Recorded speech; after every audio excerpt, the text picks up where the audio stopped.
Hi friends, ఇది night టైంలో video తీశాడు మా బాబు. ఆ రోజు ఈవినింగ్ వెళ్ళాను, సాయంత్రం. అప్పుడు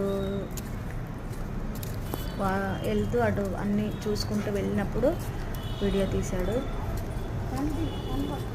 అస్సలు చాలా చాలా బాగుంది అక్కడైతే.